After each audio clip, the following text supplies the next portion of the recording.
저희는 준비됐는데 지금부터 시작하실까요? 예. 감사합니다. 존경하는 천안시민 여러분 안녕하십니까? 천안시장 자유한국당 예비후보 박상권입니다.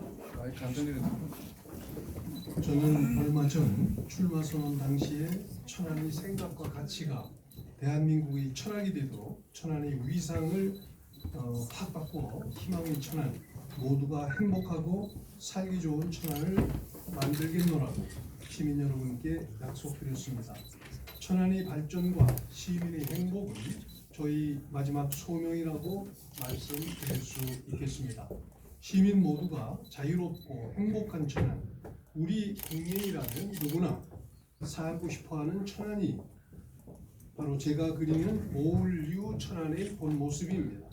이를 실현하기 위한 출발점에서 필요한 첫 번째 과제는 교통체계의 혁신입니다.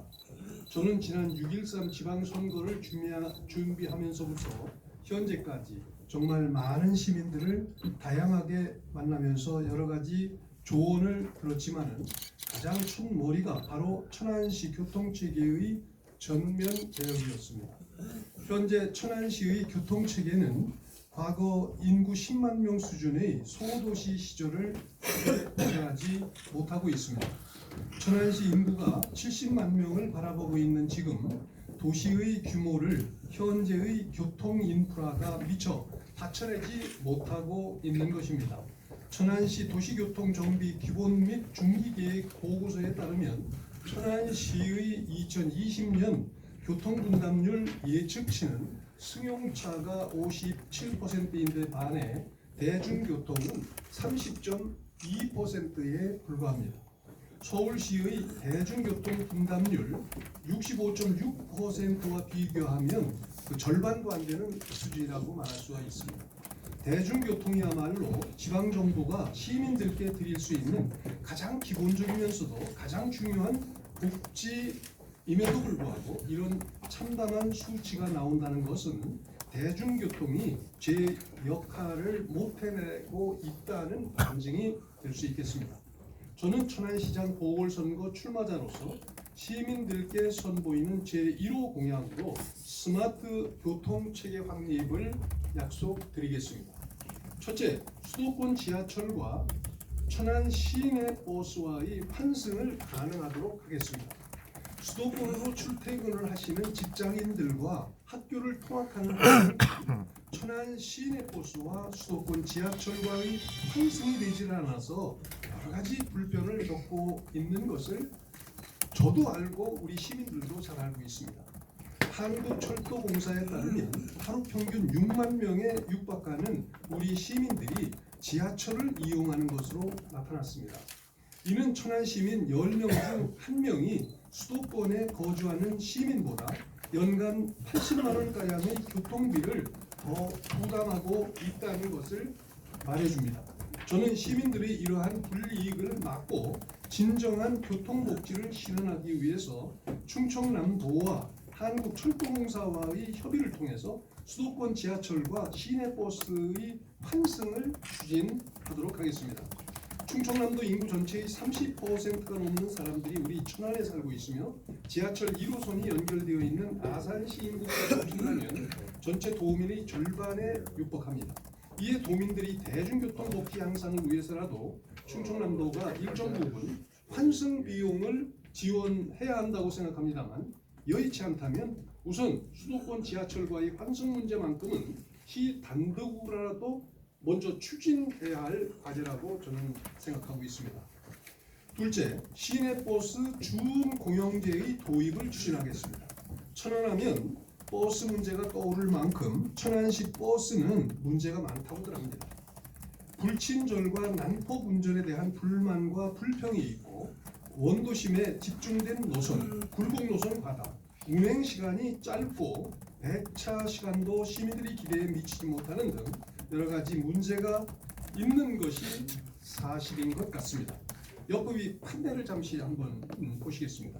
천안시 민원관리 시스템인 올소 365 여기에 따르면 2017년 158건이던 시내버스 관련 민원 건수가 18년에는 429건, 두 배가 늘었고, 두 배가 훨씬 더 늘었고, 작년에는 580건으로 훨씬 더 많이 또 증가되었습니다.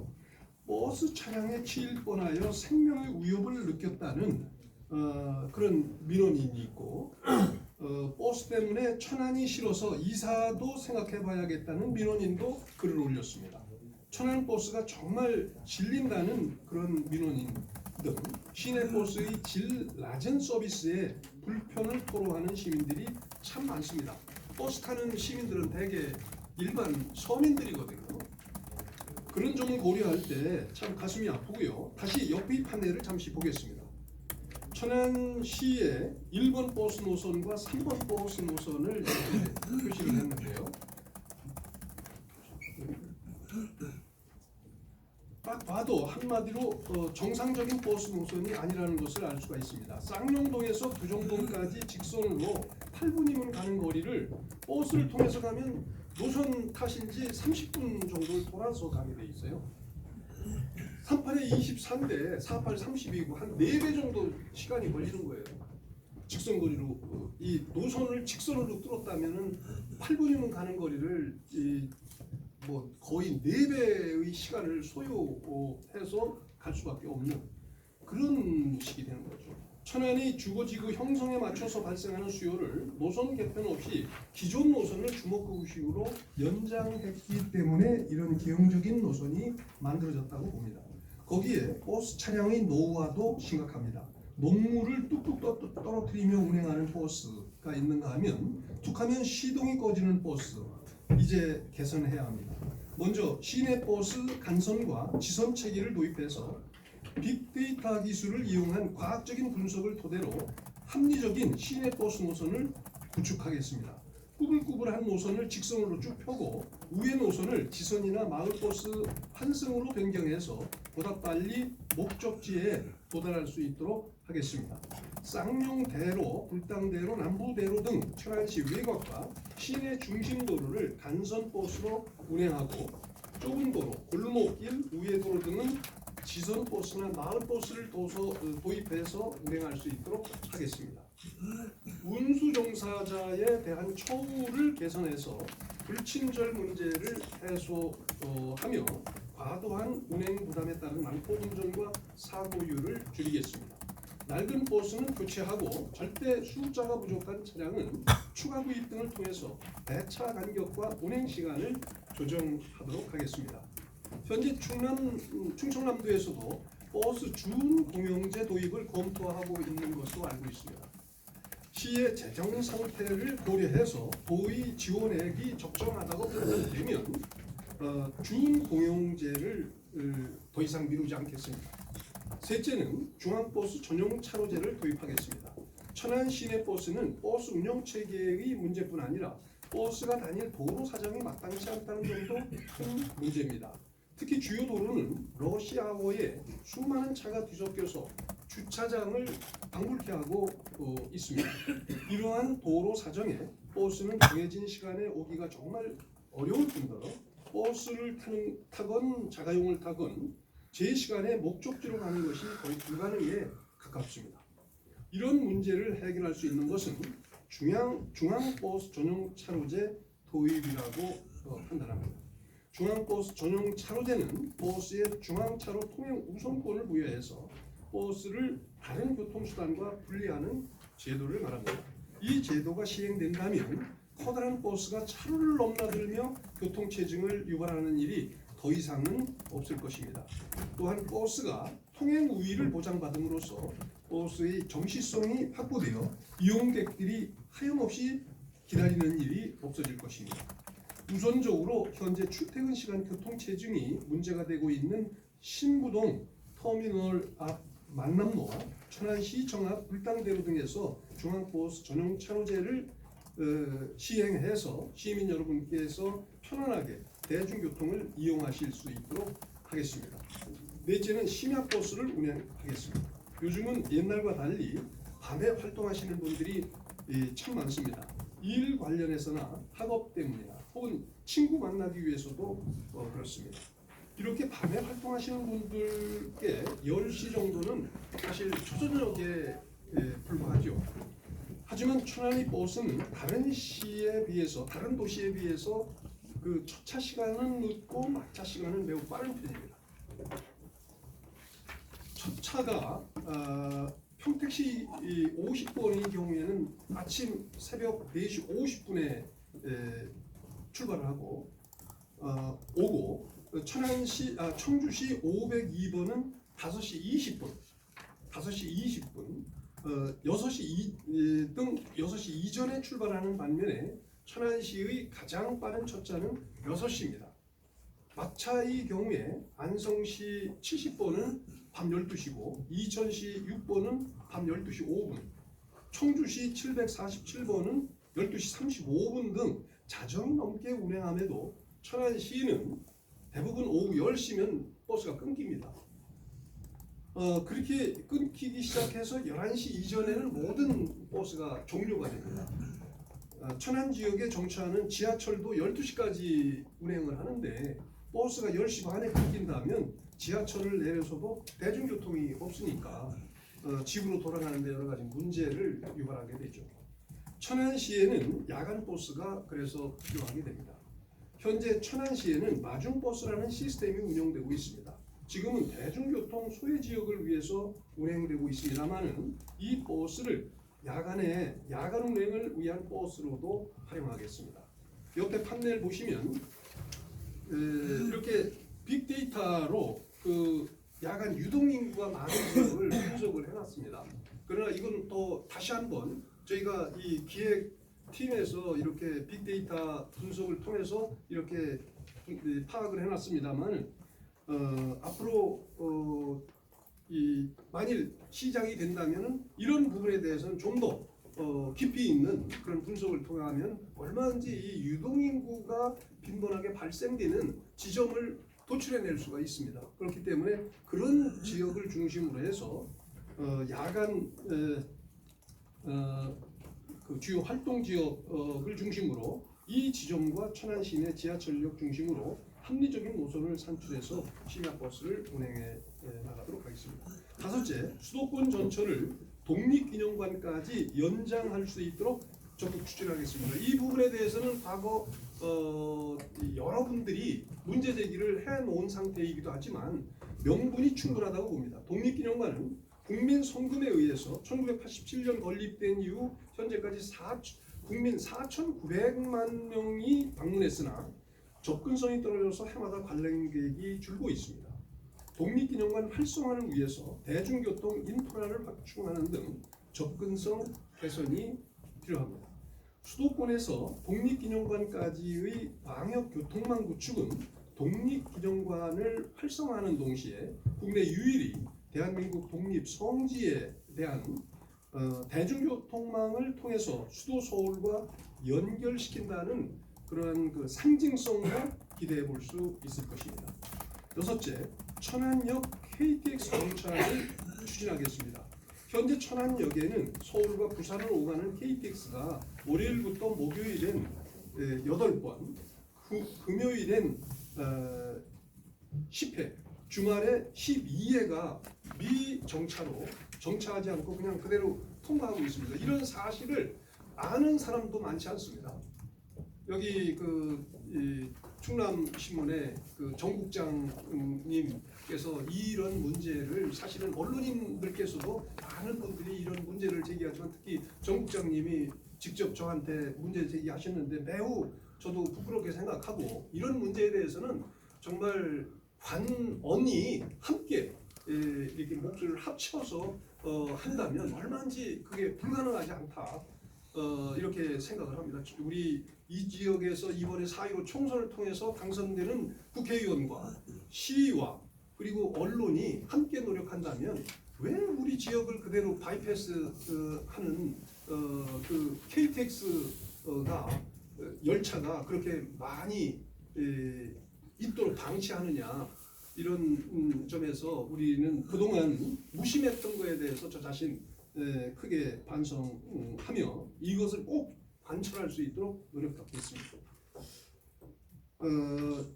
이미 지나가고 있는 KTX에 대해서 정차를 추진하는 거기 때문에 철도 보강도 따로 필요가 없고 플랫폼만 증설하면 가능한 문제로 기술적으로도 큰 문제가 없는 걸로 이렇게 파악이 됐어요.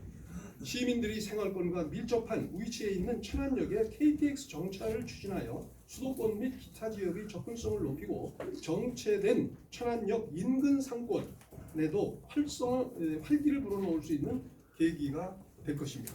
될 수 있도록 하겠습니다. 마지막으로 천안시 택시 체계를 보완하겠습니다. 현재 택시 종사자들이 운행 중에는 쉴 수 있는 장소가 없어서 화장실 이용도 어렵다고들 합니다.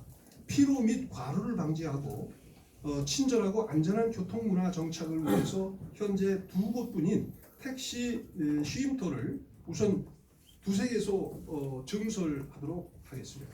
택시를 이용하시는 시민들께서 편하게 택시를 이용할 수 있고 또 택시 종사자들께서도 쉽게 운행하실 수 있도록 6개 승강장을 증설하겠습니다. KTX 천안 아산역을 택시 공동사업구역으로 지정받도록 이거는 아주 심혈을 기울이도록 하겠습니다. 현재 천안 아산역에는 아산 택시만 운행이 가능하도록 되어 있지만 역 이용자의 약 80%가 우리 천안 시민이기 때문에 택시 이용에 엄청난 불편을 겪고 있습니다. 더군다나 아주 날씨가 나쁘거나 또는 휴일 같은 때 이런 때는 이 아산 택시가 거기에 진입도 안 하고 천안 택시는 진입을 못하게 만들어 놓고 이거는 시민을 위한 행정인지 도무지 아산 택시를 위한 행정인지 알 수가 없어요. 이거는 천안 택시의 이기적 입장에서 얘기가 아니라 정말 주 이용 고객인 천안 시민들의 편을 위해서도 이런 문제에 대해서는 정말 다시 한번 문제 제기를 하고 이런 문제에 대해서 합리적인 해결책이 나올 수 있도록 해야 한다는 것이 저희 생각입니다. 천안시 콜택시 프로그램인 행복콜 시스템도 개선하겠습니다. 행복콜의 경우에 2017년 267만 건, 2018년 214만 건, 2019년에 200만 건으로 내년 이용 객수가 떨어지고 있습니다. 올라가야 되는데 오히려 떨어지고 있어요. 행복콜 어플 기능 및 업그레이드를 비롯한 여러 시스템 개선을 통해서 시민들이 편하게 찾아 쓸 수 있는 행복콜이 될 수 있도록 하겠습니다.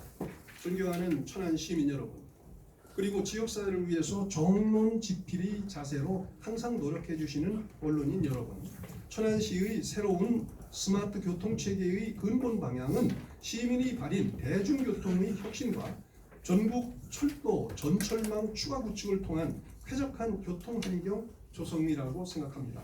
더 빠르고 더 편리하고 더 깨끗한 스마트 교통체계를 위해서 최선을 다하겠습니다.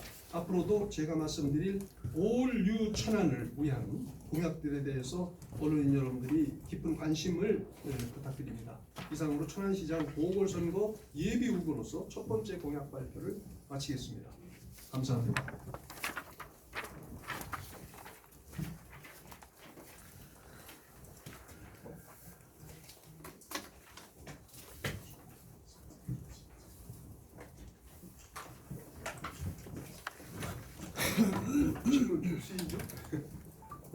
예, DT뉴스 황재동 기자입니다. 예. 지금 그 지하철 환승과 그 버스 중공영제 도입에 이 두 부분만 포함해도 금액이 상당할 것 같은데 그 지금 재정 상황 한번 파악을 해보셨는지 궁금합니다. 그 환승 문제는 약 100억 현재의 수치로 보면 100억이 조금 못 돼요. 한 90여 원 정도 소요가 되고요. 그리고 이 준 공영제 버스 준 공영제를 실시할 경우에는 한 350억 정도 자금이 필요한 것 같아요. 그런데 사실은 이제 이런 부분에 대해서는 도가 마침 양승조 도지사도 이 공약으로 이 부분에 대해서는 이미 밝힌 바 있기 때문에 도에서도 일정 부분을 분담을 한다면 못할 건 없다. 그리고 전국적으로도 보면 제주라든지 인접 세종시도 이걸 하고 있어요. 물론 약간 초기이기 때문에 약간의 그 적자 운영을 하고 있지만 기본적으로 이 시민 편의를 증진시키는 부분은 시민 불특정 다수 시민 특히 서민들에 대한 이거는 일반 복지 사업이다 이렇게 본다면 이 부분이 그렇게 큰 재정 부담이라고 볼 수는 없다고 생각합니다. 그 환승 90억 원이랑 중공영제 350 데이터는 어떻게? 이거는 이제 지금 어떻게 우선 환승 금액은 이미 이제 저희가 자체적으로 조사를 해본 것이고요. 그 이용객 수가 1년에 한 약 6만 명 정도가 돼요. 6만 명 정도가 되고 그렇기 때문에 이에 따른 그 도출액이고요. 1년 365일을 기준으로 했을 때 이제 판단된 금액이기 때문에 정밀 계산해 보면 약간 다운이 될 수도 있습니다. 그러나 준공영제에 따른 것은 어떻게 하냐면 기본적으로 1년에 벌어들일 수 있는 그 버스에서 버스 3사가 운행을 통해서 벌 수 있는 금액이 약 한 450억 정도가 되고요. 450억 정도가 되고 그리고 이제 준공영제에 따라서 추가 그 이제 1인 2교대죠. 1인 2교대를 했을 경우에 필요한 인력을 추가 고용해야 될 인력도 있어요. 버스 기사를 370명 정도 그 추가 채용 인건비가 있습니다. 그분들이 인건비를 비롯해서 약 연간 운송 원가가 676억 정도.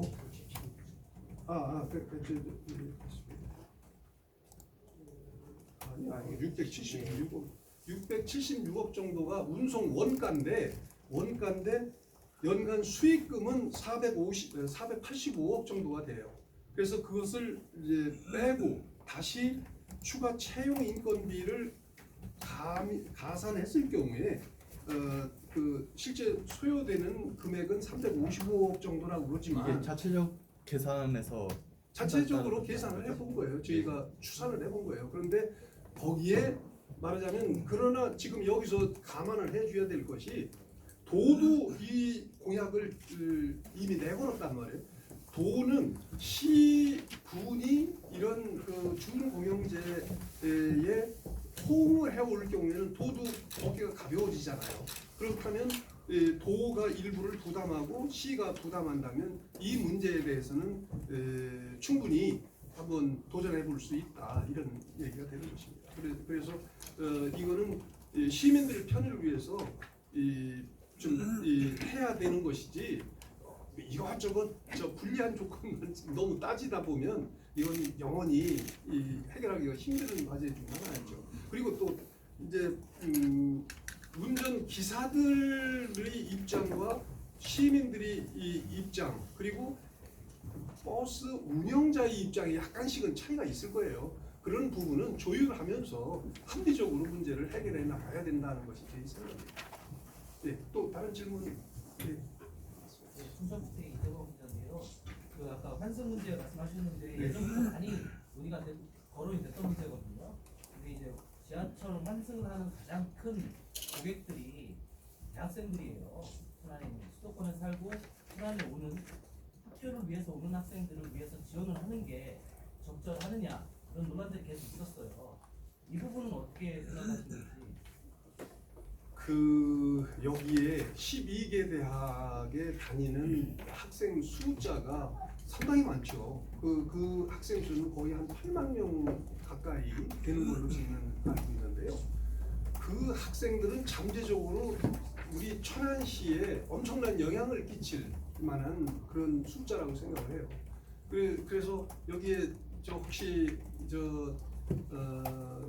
타 지역에서 생활을 해보셨거나 또는 군대 생활을 해본 남성들은 되게 다 알잖아요. 어느 지역이 굉장히 인상이 좋은 그런 지역을 경험했으면은 그 지역을 참 나중이라도 거기 가서 다시 살고 싶다는 느낌을 갖는데 그런 반대의 경우에는 그쪽을 향해서 뭐 또 안 한다 뭐 이런 식으로 아주 불편한 추억을 간직하는 경우도 있잖아요. 그래서 저는 이 지역에서 학교를 나오는 대학생들이 천안에 대해서 좋은 이미지를 간직하고 가는 것이 그것은 정말 수치로 나타내기 어려운 무형의 자산이다. 그 아주 좋은 경험을 하고 떠났다라는 그 인상 자체가 이 천안에 대한 엄청난 이 부가가치로 작용할 수도 있는 것이다라는 것이죠.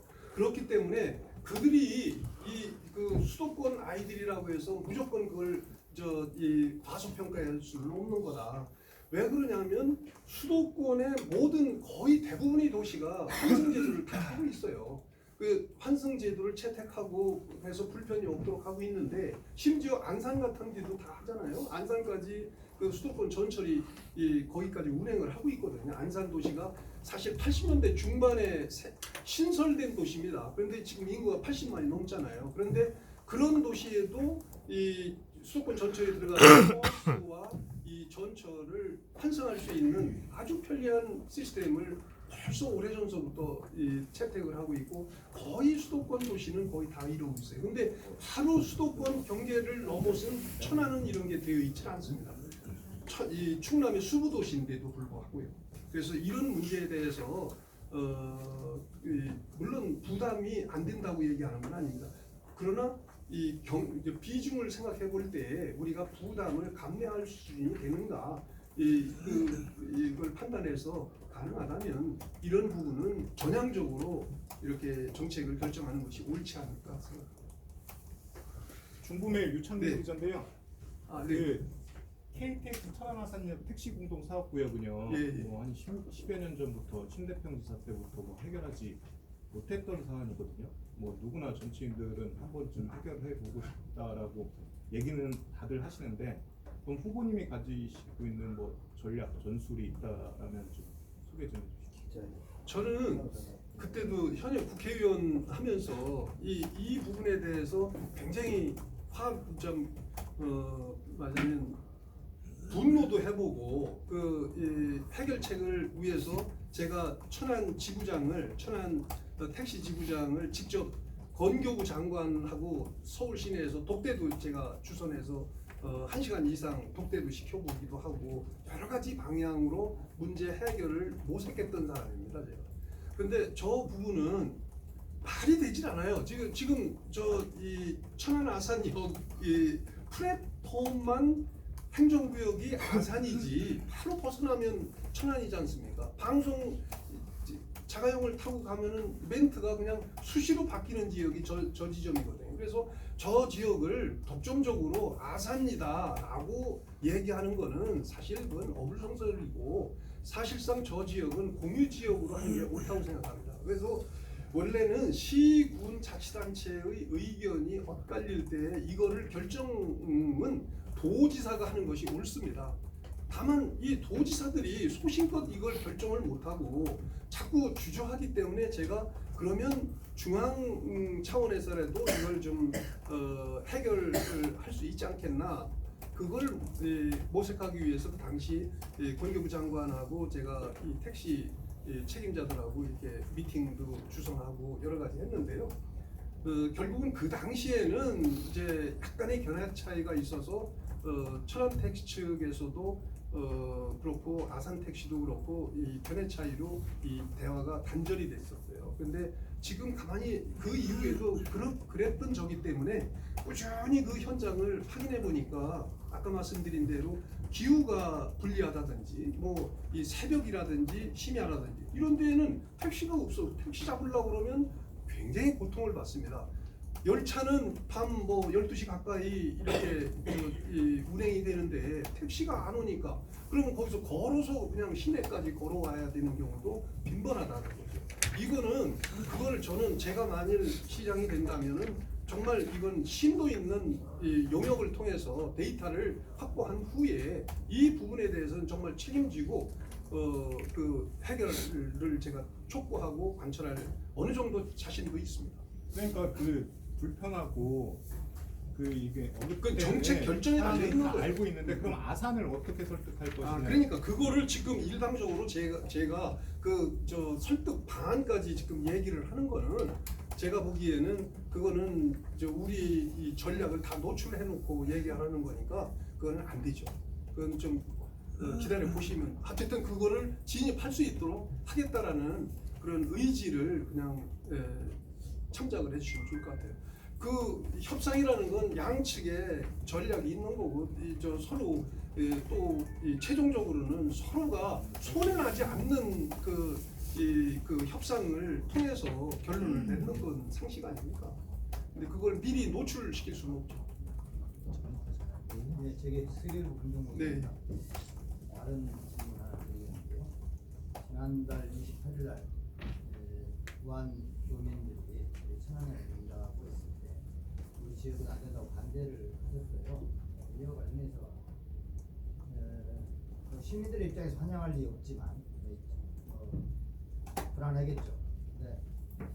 이 정치 지도자나 공직자 입장에서는 대승적 차원에서 이런 문제들을 바라봐야 되는 것이 아니냐라는 시각들이 있는데요. 거기에 지금 우한 3차 교민을 태우기 위한 전시가 내일 중국으로 출발을 한다고 합니다. 일각에서는 검토도 되고 있다 이런 보도 흘러나오긴 하는데 우한 교민 3차 교민이 만약 천안에 국가시설의 격리 수용이 되게 된다면 어떻게 하실 것인지 궁금합니다. 그리고 안 된다고 생각합니다. 하신다면 저, 대안은 뭐지? 저는 반대합니다. 왜 대안? 이유가 왜 저는 정부가 그래서는 안 된다고 생각해요. 지금이나 그때나 똑같은 생각이에요. 저도 군대 생활했고 여기 대부분 군대 생활을 하신 분들은 아시겠지만 그 군대 병영 시설을 이용하면 일반 국민에게 큰 불이익을 주지 않고 산뜻하게 그 격리 수용을 했다가 완치가 되면 이상이 없는 분들을 귀가시킬 수 있는 그런 상시 조건이 어느 정도 갖춰져 있잖아요. 그래서 전국의 그 군 수용 시설, 군사 시설을 보면 그런 그 군사 시설들을 이용하면은 얼마든지 그렇게 지금 최근에 700명 정도였잖아요. 그런데 앞으로 더 오시는 분들이 뭐 700명이 될지 1000명이 될지는 몰라도 1000명이 되든 2000명이 되든 충분하다고 생각해요. 왜냐하면 원래 군인은 야간이면 야간 그 동계 훈련도 하는 거거든요. 그래서 일시 부대 이전을 통해서 얼마든지 수경을 할 수도 있는 거고 이런 식으로 하면서 또는 빈 그런 낙사도 있는 거고 이렇게 해서 얼마든지 그 수용할 수 있음에도 불구하고 그런 고민 없이 그냥 어느 날 그때도 1월 25일로 저는 기억을 합니다만 1월 24일 날 아침에 보니까 느닷없이 천안 우정공무원 교육원과 목천 국제청소년 수련원에 우한 폐렴 교민들을 수송해서 거기다가 임시로 격리 수용을 한다 이렇게 발표를 해버리니 그러니까 그렇게 일단 내정을 했다는 식으로 발표를 해서 그때 제가 개인적으로도 정말 화가 났어요. 그거는 저뿐만 아니라 일반 시민들도 너무 놀랬죠. 그런데 그때도 조금 생각해보면 군사시설을 이용하면 얼마든지 가능한 문제거든요. 그런데 그런 고민 없이 그렇게 했는데 제가 보니까 딱 이틀 후에 어느 뉴스를 보니까 미군은 그렇게 했더라고요.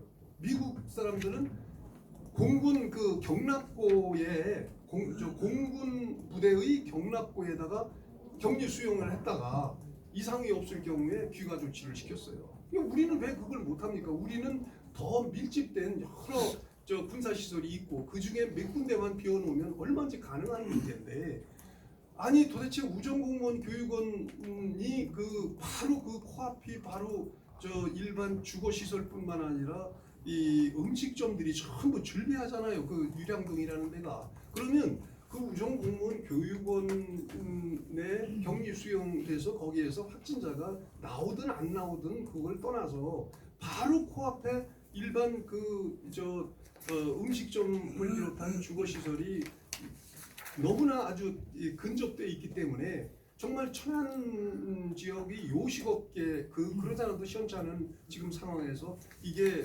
미칠 영향을 생각한다면 왜 그렇게 정말 속 없이 너무 고민 없이 정책을 결정하느냐 하는 것이 제 불만 사항이었거든요. 그리고 이런 문제에 대해서는 그분들도 똑같은 생각을 갖고 있기 때문에 격분을 했던 것이고, 그런데 지금도 또 역시 마찬가지로 또 갖다는 전국 어느 민간 지역은 마찬가지인 거다. 그러니까 그렇게 국가 시설이면서도 피해가 거의 없는 그런 시설을 택해서 우선은 그렇게 조치하고 나중에 그 소독을 충분히 한 다음에 다시 그 병사들을 다시 그 정상 근무시키면 가능하지 않겠냐 하는 것이 제 생각입니다. 그러니까 우리는 국가 재난 같은 거를 당하면 좀 더 고민하고 결정을 하라 하는 것이 제가 그 당시에도 우리 언론인들한테 말씀드린 주된 내용 중에 하나입니다. 그렇게 이해해 주십시오. 김원규 기자입니다. 유량동 말씀이 나와서 네. 이어서 여쭙겠습니다. 예. 그 혹시 유량동에 버스가 몇 시에 끊깁니다? 잘 모르겠는데 거기가 사실 이런 9시에 끊깁니다. 9시에 그건 굉장히 놀랄 얘기잖아요, 사실. 예, 예. 지금 후보님께서 지금 교통과 관련된 그 정책 관련 공약을 다 하시는데 예. 시내권에 있는 유량동이 9시면 끊겨요. 잘못됐어요. 근데 거기서 사실은 학생들이 좀 많이 살고 있고 또 이런 일반인들도 많이 살고 있는데 9시에 끊기다 보니까 사실은 그 대부분이 자가용이 없으면은 대부분 이런 그 택시를 타고 다니는 그런 불편함이 있습니다. 그리고 그 리가 그 미술관이 거기가 중점이잖아요. 네. 그러다 보니까 그 중점에 다시 이제 시내권 나와서 뭐 이쪽에 뭐각 그 시내권 분산이 되는데 뭐 예를 들자면 그 안소도로 가고 싶어요. 그러면 이쪽에 거기 한번 넘어가면은 그냥 바로 연결되는 코스거든요. 그렇죠. 근데 이제 거기서 종점에서 다시 2차를 해서 시내권 나와서 신부동 나와서 내려서 또 안소도로 가야 굉장히 불편함이 있습니다. 혹여 저는 그 시장님이 되시면 그 노선 개선과 그것에 이런 또 이 지금 그 끝나는 시간 네. 사실 뭐 9시 끝나는 그런 시간들이 변경이 가능한지 하나 하고 지금 저는 그 친환경 자동차들이 많이 좀 보급이 되고 있거든요. 그게 이제 공약사항에 빠진 것 같아가지고 여쭙습니다. 뭐 이 보급도 중요하지만 사실은 충전할 수 있는 이런 인프라 구축이든 저도 동시에 같이 간다 저는 생각하고 있거든요. 근데 사실 천안시 보면 물론 그 수소나 수소장터 같은 경우는 보급이 돼 있을 때 정확하게 몇 대 보급되는지 모르겠어요. 근데 수소장터하고 그 충전소가 없는 걸로 알고 있습니다. 그러다 보니까 안성에 가서 인근 안성에 가서 사용하는 걸 좀 알고 있는데 그러다 보면 굉장히 불편하죠. 그런 충전소 설립 계획 그리고 전기 자동차 관련된 충전소 설립 계획이 있으신지에 대한 좀 말씀해 주시죠. 그래서 지금 아주 좋은 질문을 해주셨는데요. 제가 짧은 시간에 다 말씀드릴 수 없어서 그런데 5페이지에 보면은 그 버스 차량의 노후화도 심각합니다. 뭐 이렇게 해서 이런 거 개선해야 한다. 뭐 이런 걸로 그냥 포괄적으로 설명을 했는데 사실 지금 천안에 오는 아산 버스도 지금 전기 버스가 오고 있어요. 일부가 그리고 또 저산 버스가 오고 있어요. 노령자들하고 무릎이 안 좋은 어르신들이나 장애인들한테는 저산 버스가 굉장히 유용한 거거든요. 단 이게 비싸요. 비싸가지고 이런 문제를 처음부터 그냥 이런 거에만 초점을 맞춰놓으면 제가 말씀드린 버스 주문공영제의 본질이 희석될 것 같아서 일부러 그거를 개별 공약으로 내세우지는 못했어요. 그래서 만일 준공영제로 하게 되면 첫째는 가장 좋은 것이 버스 노선이 있지 않습니까? 버스 노선에 대한 지금 발언권이 사실은 시가 별로 없습니다. 왜냐하면 워낙 그 손실을 많이 보고 있는 게 버스 회사의 운영 현실이니까. 그래서 연간 거의 200억에 가까운 원래 그 보조금을 지급을 하고 있잖아요, 지금도. 그런데 그런 것들을 다 감안할 때 아까 말씀드렸던 그 350억 정도 되는 비용이 그렇게 결코 비싼 게 아니에요. 그런 거 다 감안을 하니까 그 감안한다면 거기서 추가되는 건 얼마 되지도 않는 거다 이 말이죠. 그래서 그렇게 됐을 때에는 이 버스 노선에 대한 발언권이 시가 전적으로 시민의 편에서 이걸 할 수가 있는 것이죠. 그렇기 때문에 이거는 제가 보면은 시민 편의를 위해서 지금 또 아까 제가 심야 버스 운영도 한다고 그랬는데 또 새벽 버스도 좀 늘려야 된다는 걸 강조했는데 이런 모든 것들이 저는 적어도 80~90%는 해소가 되지 않을까 정책 문제점에 그러면서 운영하면서 문제점을 또 보완을 해나가야 되겠죠. 그렇게 믿어주시기 바랍니다. 네. 네, 저 질문. 그거하고 좀